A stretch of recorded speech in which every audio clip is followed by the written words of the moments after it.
Well, the season of family gatherings is upon us. You may be feeling some anxiety or even dread. Hi, I'm Dr. Pamela Hanson, and I'm going to talk about how to wow the holidays. We all know the old poem.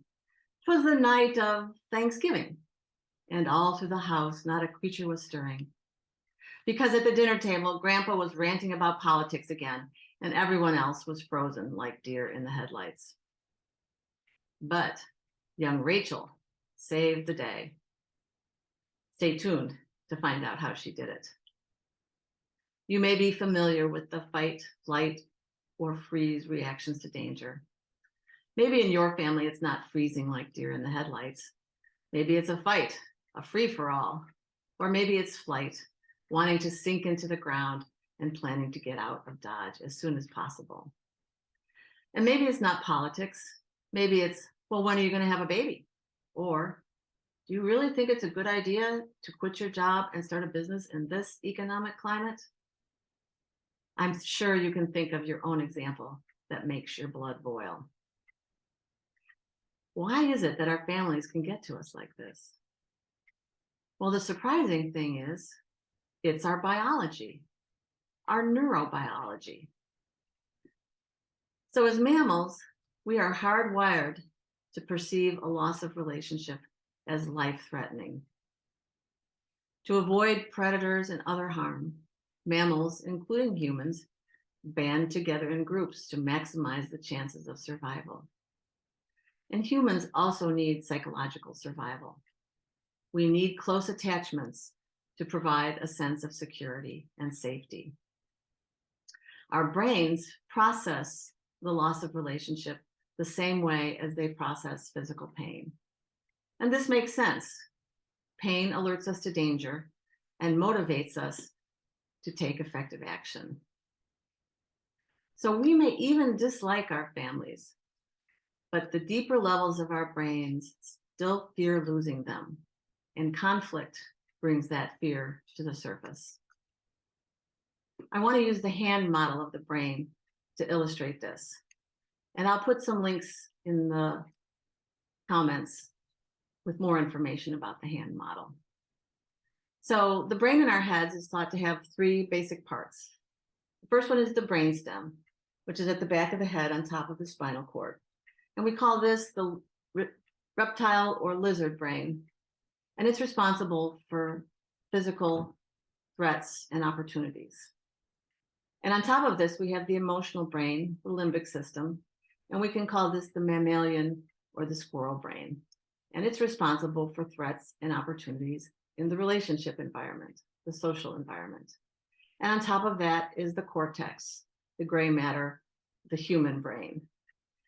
And the very front part of it, represented by my fingertips here, is called the prefrontal cortex, and it's located behind the forehead.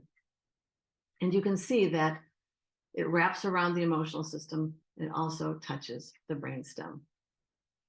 So the lizard and the squirrel are always vigilant about threats and opportunities, and they send up powerful emotions. And if there's a threat, that's a lot of adrenaline, cortisol, stress hormones being sent up. And when that happens, the human brain is offline. It's not in contact with the emotional system and the brainstem. And that makes sense, because if you're running from a tiger, you don't need to think. In fact, thinking would get in your way.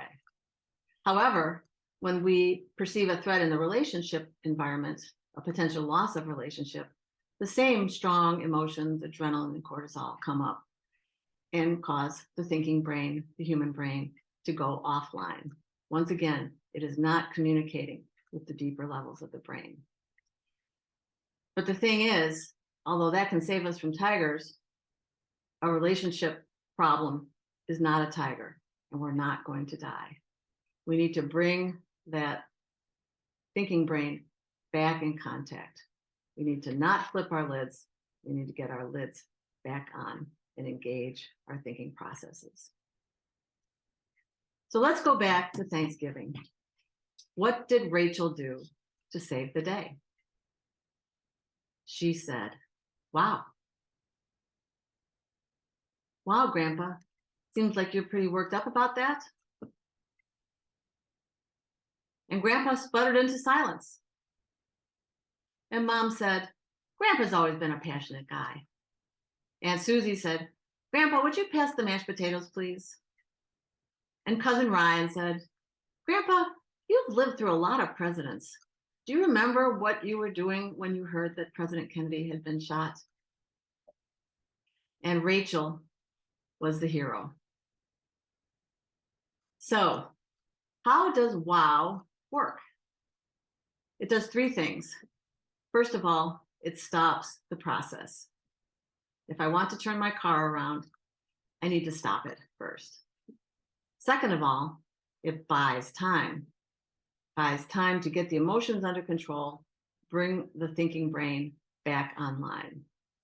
And third, it brings everybody back to the present moment. Let's talk about how to power the WOW.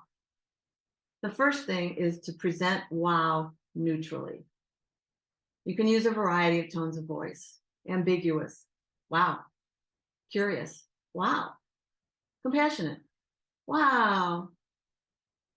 Or any tone of voice, as long as it's neutral to positive.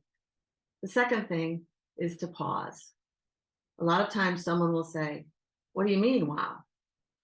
But even if they don't, just wait 1 or 2 beats before going on to the next step, which is to point out the feeling. Seems like there's some energy there. You want to have a phrase planned ahead of time that you can use. And you want to use words that are not likely to push someone's buttons. Energy, curiosity, concern. So have your framework ready, and you can get more fancy later when you've had more practice. So as we saw in the case of Grandpa and Rachel, just the wow and surfacing the feeling resolved the tension and allowed the situation to move forward. We'll talk about other steps in a future video. So I want you to add wow to your holiday planning. So work out a plan. Think ahead. Observe for opportunities. You need to be alert during the event so you don't miss it. And then use your wow. So now I'd like you to close your eyes. Take a deep breath. I want you to imagine yourself. You're composing your script. You're choosing the words that you're going to use.